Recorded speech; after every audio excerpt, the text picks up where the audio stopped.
Welcome to news recap with Amin Khan, যেখানে আমরা সংবাদ নিয়ে কথা বলি but with a touch of humour. শুরুতেই ইন্ডিয়ার লিভিং লেজেন্ড সচিন টেন্ডুলকার টুইটারে বলেছেন যে তারা যদি মুস্তাফিজুরকে পান তাহলে তার বিনিময়ে হার্দিক পান্ডিয়াকে ত্যাগ করতে প্রস্তুত। তো সাংবাদিক যখন জিজ্ঞেস করে যে বস হার্দিক পান্ডিয়াকে কেন ত্যাগ করবেন, তখন তিনি বলেন যে মুস্তাফিজের কাছে যদি কাটার থাকে তাহলে পান্ডিয়ার কাছে নেইল কাটারও নাই। আমাদের মেডিকেল ভর্তি পরীক্ষায় আপনি যত ভালো স্টুডেন্টই হন না কেন, যদি আপনি সিগারেট খান তাহলে আপনার নগদে বাদ। এবং এটি প্রচার করার জন্য তারা কিছু ইন্টারন্যাশনাল আর্টিস্টের সহযোগিতা নিয়েছেন। চলুন দেখে আসি সেই ইন্টারন্যাশনাল আর্টিস্টদের ভিডিওটির কিছু অংশ বিশেষ। এবং সরি ফর স্টার্টারিং, এটা আমার হ্যাবিট, আমি কিছু করতে পারবো না, বাট চলুন ভিডিওটা দেখে আসি।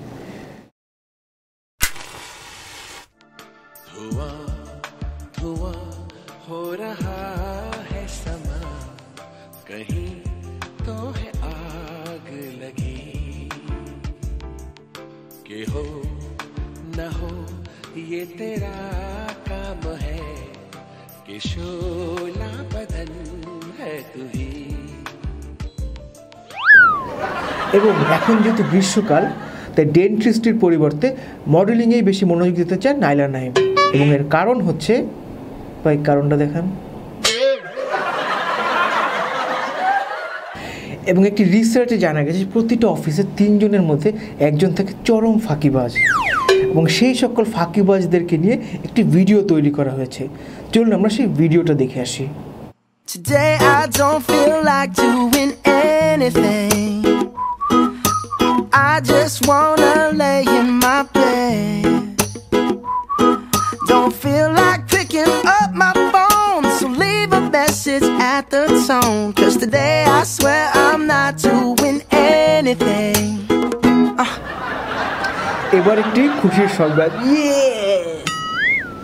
বাংলাদেশ অনূর্ধ্ব-16 মহিলা টিমের ক্যাপ্টেন হিসেবে নির্বাচিত হয়েছেন আমাদের জাতীয় দলের স্পেসার এবং গতিদানব জনাব খালেদ মাহমুদ সুজন। এই টল ডার্ক অ্যান্ড হ্যান্ডসাম প্লেয়ারকে সিলেক্ট করার পর তার পরিবারের সবাই আনন্দে আত্মহারা হয়ে যান এবং এলাকাবাসীর মাঝে মিষ্টি বিতরণ করেন। সুজনের কাছে যখন প্রতিক্রিয়া জানতে হয় তখন তিনি বলেন যে এটি তার জন্য অনেক স্পেশাল, বিকজ একই টিমে খেলবে তার মেজো মেয়ের বান্ধবী টুম্পা এবং Oishi.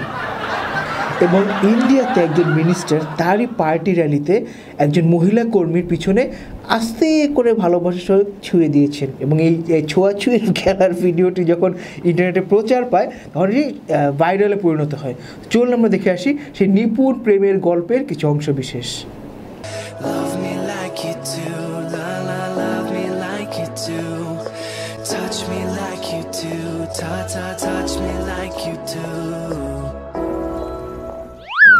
And this was all from my end. আপনাদের যদি ভালো লেগে থাকে তাহলে don't forget to tune in next Wednesday 8 PM only on Channel 8 News. I'll be back again. Until then, stay happy, stay safe, and don't forget to subscribe. Goodbye.